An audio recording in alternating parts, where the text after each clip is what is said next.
now coming to the national issues for the weekend, 2nd March 2024, we will basically concentrate on two issues. The first issue which I want you to just give your reflections on, of late, this week there is a big article, mainline article in Economist, which we had discussed earlier with the comment made by a politician from Karnataka on north-south divide. What is, do you see that there is any plan initiated by the advanced countries on trying to destabilize India or trying to create any bad atmosphere or illfulness among the people and all that? So, I just want you to, because this is Economist article, so how it is going to can be dealt with and how it is going to impact the coming general elections and as well as the mindset of the people. As far as this article which came in the Economist is concerned, it is deliberate. There is no doubt about that. These foreign magazines and newspapers, either it is New York Times, Washington DC or Economist, Time magazine, they run with an agenda. Their agenda is the supremacy of the West, the Europe, Western Europe and America should be maintained. They all know there are two countries which can give a strong competition for this. That's China and India. They have tried their level best to malign China this way, that way, everywhere, but failed. But in India, they see an opportunity because there are fault lines, certain fault lines which they can exploit. One such fault line is this north-south divide, and they are now playing it up because they know India is emerging as an important economy, country with a lot of heft, which will play an important role in the world affairs. So, let's destabilize India, and there is no doubt about that. There is a big think tank working on this. CCLA is definitely should be also be involved in this, because whenever there was a strong leader in India, CCLA was active against him or her. Jawaharlal Nehru, he never bowed to the West, he maintained an independent stance, so they never liked it. And that's the time when they say it's rumored the Dravidian movement has the blessings of CCLA in those days.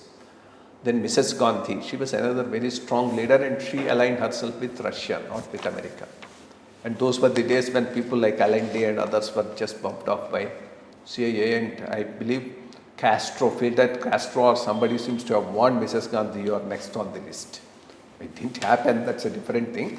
In those days as students, when Mrs. Gandhi used to say CCLA is behind this, CCLA is, we used to laugh. But in retrospect, knowing the way CCLA was playing its dirty work all across the world, I am not surprised CCLA had a role and might have contemplated doing something for her as well. So that is the agenda that they have. But setting aside the agenda that they carry, this is a real issue which needs to be addressed, this north-south thing. It has two issues. One is economic, two political. Political in the sense, I am not talking of the parties, parties are irrelevant. The issue is more representation. South has adopted family planning much faster and much before North even started thinking of it. That's why the southern population rates have come down drastically. That's why at one stage Government of India thought 1971 census should be made the basis for delimitation of the constituencies. Now it is up for a review. If it is given up and made on the basis of population, these southern states are likely to suffer. Not only south, even western states will also suffer, which will have a tremendous negative backlash. This is something that Government of India should keep in mind. Because, I mean, after all, we are a federation. We are a federation with lot of identities coming together. Each identity is a strong identity. So there cannot be a bulldozing of oneness in India. Whatever oneness in India is a oneness built on its diversity.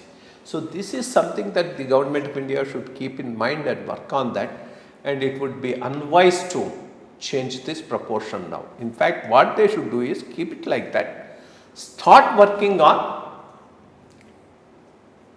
greater development in the north and the east, so that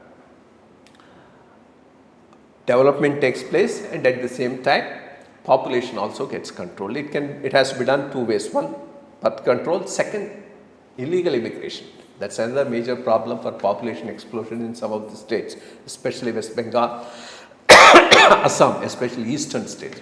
So that's something that they will have to make a priority for tackling. That's one thing. Second is economic. Economic in the sense, for historical reasons, south and west had much better development than north and east.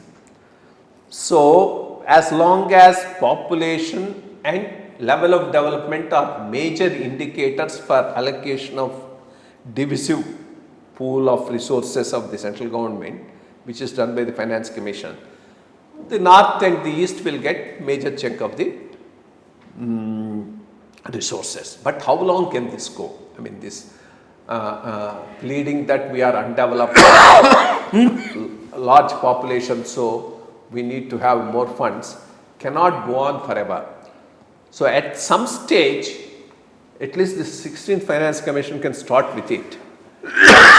You have a greater weightage for population as well as level of development, but fix up certain indicators. After 5 years, if these states do not come up to this level of development, the weightage of population and level of development will go down with reference to assessing the requirement of these states for funds. So unless some such targets are given and they are made to work hard to develop, this type of a transfer of resources without a limit cannot go on forever. That will also lead to hot burning. These are issues that the central government and the political system need to tackle. This is an internal problem of the country and it needs to be addressed. But when fellows like economists or New York Times highlight that, they highlight it not from a point of a genuine concern, but as a fault line which they are trying to exploit. Thank you very much for your input.